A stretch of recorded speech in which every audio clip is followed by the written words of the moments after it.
What's up, guys? Thanks as always for supporting the show. It would mean a lot to me if you would take a second to scroll down and hit that subscribe button so you don't miss any more of our videos. Also, make sure you follow us all over social media so you don't miss any of our content or show announcements.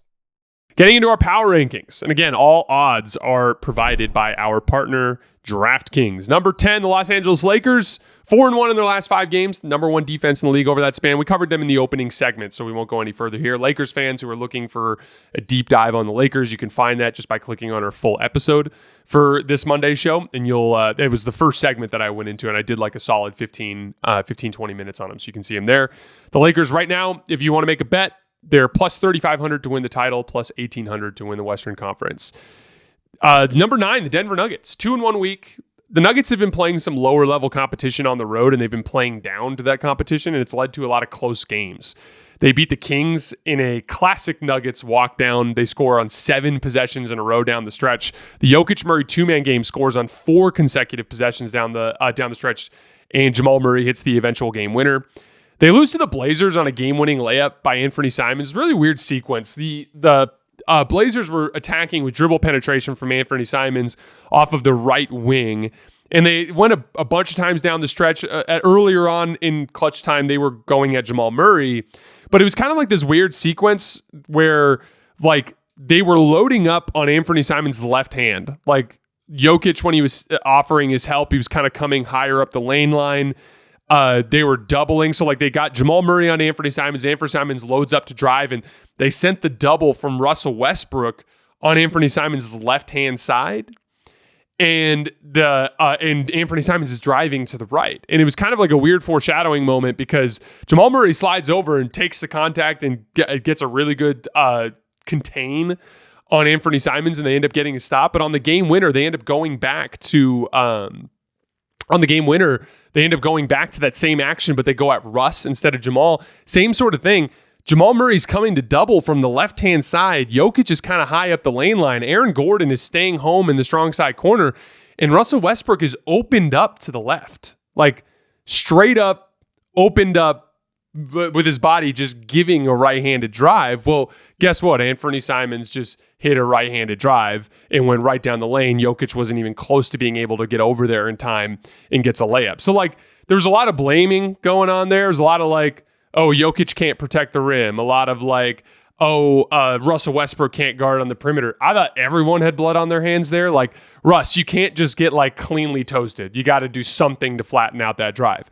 Nikola Jokic, your job's to protect the rim and help. So, like, you got to do better than you did there. And Mike Malone, why are you sending all the help from the left side while also funneling him to the right? Like, that doesn't make any sense. Like, your team defense isn't really set up there. So, like, that ended up being a really disappointing loss. And then they bounced back by beating the Pelicans in overtime. Another huge Jamal Murray shot to send the game to overtime there. And that's really the huge development with Denver if you're looking for positivity. Jamal's starting to get his legs back underneath him. In his first 17 games this year, he averaged 18 points, 4 rebounds, and 6 assists on 42% from the field and 33% from 3. In his last 4 games, 25, 5 and 6, 46% from the field and 39% from 3. This brings me to like the kind of trade topic with Denver. There's been a lot of talk about making a move with Michael Porter Jr., going after someone like a Zach LaVine.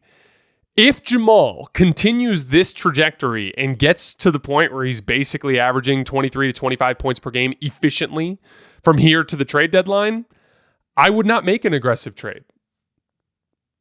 There's just no point. Jamal being Jamal is all they really need. Outside of that, I would bet on continuity in this weird Western Conference with all these flawed teams.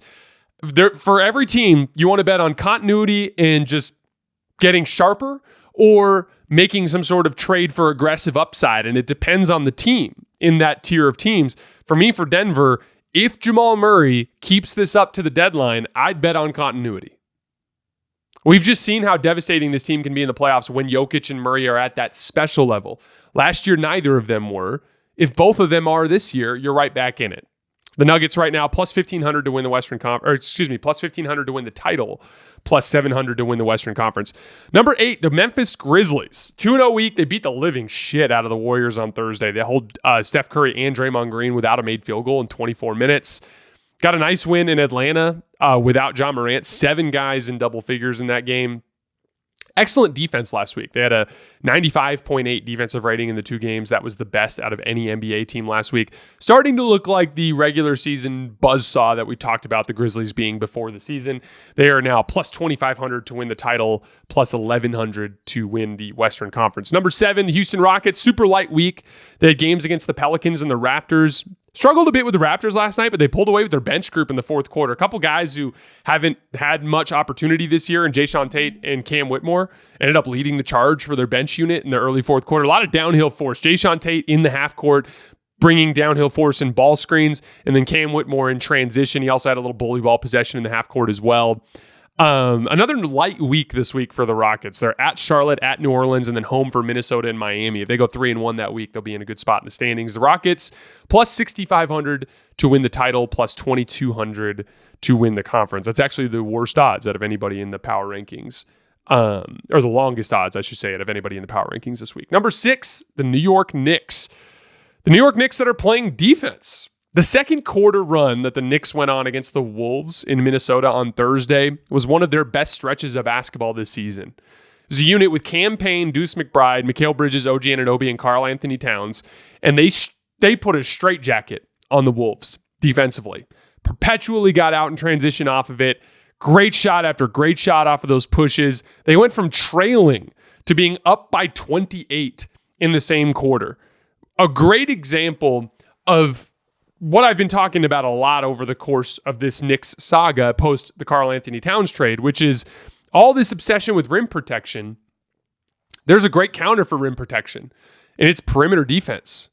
I would argue perimeter defense is more important than rim protection in the modern NBA. In the Knicks, there was a lot of not weaponizing their defensive talent in the early part of the season the way they're capable of. And it's been their defense that has turned their season around. They also got wins against Orlando and New Orleans in the 3-0 road trip. They've now won 8 out of 10. They have a 104.4 defensive rating in those 10 games. That's good for third best in the league over that span. Mikal Bridges is back guarding at a high level, and it's just trickled down from there. This is the path for the Knicks. Like, not just scoring a million points. Their offensive rating in the span is only 115.5. That's down considerably from where they were before that span, right? But they're winning more games. You're not trying to outscore teams. You're trying to be a better version of last year's Knicks. The gritty, hard-nosed, physical squad that defends and drags the game down in the mud and kicks your butt on the glass. That's how the Knicks win. But if you infuse that with additional offensive skill, that's where the real championship potential is. That team can win the title. Last year's Knicks with better offensive skill. The team that started this year, they can't win the title. But it's been a nice little proof of concept there with what we've seen from the Knicks in the last 10 games. They are plus 950 to win the title, plus 425 to win the Eastern Conference. Number 5, the Milwaukee Bucks. Took a loss without Dame to the Cavs after the in-season tournament, but I'm choosing to go positive with them. I thought the in-season tournament win was huge. It was also a proof of concept in the sense that they're capable of being a team that's a lead on both ends when they're committed to the task. Giannis' ability to pick defenses apart with his passing was on full display in that Thunder game. Dame going toe-to-toe with some of the best shot makers in the league. I thought it was a huge positive sign of what this Bucks team is capable of with their ceiling. They do have a relatively easy schedule in the next few weeks, though, which is huge because I watched with the Lakers last year. The in-season tournament kind of drained them, and they played really bad basketball for the next month. Obviously, a disappointing performance against Cleveland, but this easier stretch of their schedule will give them some time to cool off from the in-season tournament, which probably wore them down a little bit. But I'm really high on the Bucks. Giannis is playing at a special level, as close to Jokic as anybody in the league is right now. They're bought in, they're defending. I think they have real championship potential. If you agree with me, the Bucks right now are plus 1,800 to win the title, plus 800 to win the Eastern Conference. Number 4, the Dallas Mavericks. A 1-1 week. Both games were at home against the Clippers. Luka and Kyrie both sat out the first game and they lost.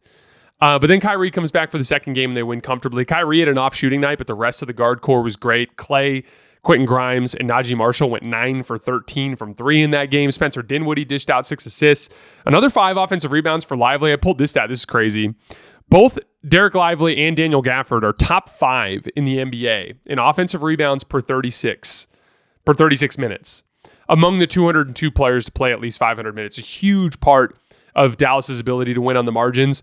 They've got two really good centers that they don't have to play big minutes. So when they go out there, they can play their asses off just on end, and they do a lot of damage on the offensive glass with that. They have the Timberwolves and Suns this week for a couple tough games for them. They're plus 1,100 to win the title, plus 550 to win the conference. Number 3, the Boston Celtics, a 1-1 week. They dropped a game at home to the Bulls. They completely lost control of the game in the fourth quarter.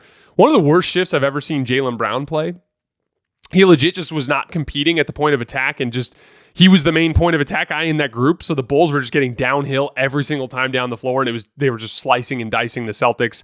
The Celtics also went cold from 3 in that game. They missed 42 threes, so they ended up getting a loss. But then 2 nights later, they went on the road into Chicago and just demolished the Bulls in one of their better performances this season. I talked last week about how Jason Tatum was in a slump and how it probably had mostly to do with his knee, and that I expected him to explode out of his slump soon. Well, 37 points, 13 rebounds, and 7 assists per game last week on 57% from the field and 50% from 3, 82% from the line. That's pretty dominant. 43, 13, and 10 in the win in Chicago. And now his shooting numbers are right back up where they needed to be. Back up over a point per pull-up jump shot when he had dipped below, up to 1.05 points per jump shot on the season. So as I talked about last week, just a random shooting slump. Tatum, red hot, got right back out of it. The Celtics right now, plus 240 to win the title, plus 105 to win the Eastern Conference. Number 2, the Oklahoma City Thunder. Obviously a disappointing end to the in-season tournament. You lose to the Bucks in a way that specifically exposes some flaws that have been concerning about the Thunder for a while, right? The lack of consistent perimeter shooting, questionable decision-making from their ball handlers. I also thought it exposed a hole in their defense, as a defense that, while they're very good with blitzing and rotating and putting 2 on the ball in that context, they struggle a little bit with hard help on drives and hard help on post-ups. Their rotations were not nearly as sharp. I thought that was something that stuck out. Dug into the numbers too. Their ability to defend in rotation out of the post and on dribble drives is more middle of the pack compared to the rest of their defense. They did bounce back, though, with a couple of wins against Orlando and Miami. Still just a 108 offensive rating in those 2 games. So I'm wondering if the Thunder need to at least consider being more aggressive at this deadline in pursuit of offensive firepower or off-ball scoring. Like, even just a guy like Cam Johnson could be a huge asset to this team as a guy that's just like aggressively looking for his shot off the ball. The Thunder right now are plus 340 to win the NBA title and plus 165 to win the Western Conference. Lastly, this week, number 1, the Cleveland Cavaliers back in the top spot after a 3-0 week. They beat Brooklyn. Easier schedule again. They got some injury luck too. They played the Bucks without Dame and the Sixers without Joel Embiid, but continuing to just beat the shit out of teams. They have the second best net rating in basketball. I talked about their offense struggling a little bit last week. It exploded out of that slump this week. As a team, they shot 45% from 3 last week. They made 61 threes total in the 3 games. That's going to get your offense right. Evan Mobley, a monster 22, 13, and 7 game against Philly, had a ridiculous left-handed dunk over KJ Martin and Andre Drummond on like a drive out of the elbow. His inverted ball screens, where he has a guard screen for him and then pop out, they are up to 74 points on 69 possessions this season. That's 1.07 points per possession, including passes. That's an excellent half-court play. Max Strus made his return in the Bucks game and was plus 20 in 19 minutes, hit 3 threes. Still forcing a ton of turnovers, still getting out in transition and running it down everyone's throat. Their tough West Coast road trip starts this Friday, though. And remember, that's the one, I think it's like Golden State, Dallas, Lakers, and Denver, I think. But they really tough games consecutively on the road in the West where they're going to play some tough teams. Now, here's the deal. I want to be clear. I believe in this Cavs team. I currently have them above the Knicks and the Bucks out east. That said, this road trip to me will be really revealing about their proximity to Boston. This is the type of road trip that if the Celtics went on it, they'd go 3-1 for sure, and they'd probably have a good chance to go 4-0.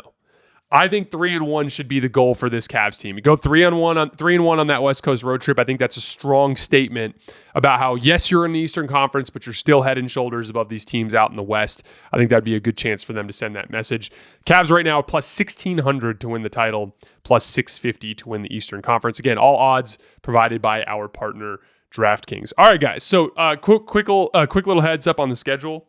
I've been given orders from on high to take Tuesday and Wednesday off this week and next week. I have a tendency to work, and we need to take some time off for the holidays. We need our staff to take some time off for the holidays. So no new episode on Tuesday or Wednesday this week, but we'll be reacting to the Christmas Day games on Thursday. Jam-packed slate. We'll get into that. And then we'll have our usual mailbag on Friday before we get into next week. As always, I sincerely appreciate you guys for supporting me and supporting the show. Hope you guys get to spend some time with family over the course of the next couple of weeks. And I will see you guys on Thursday.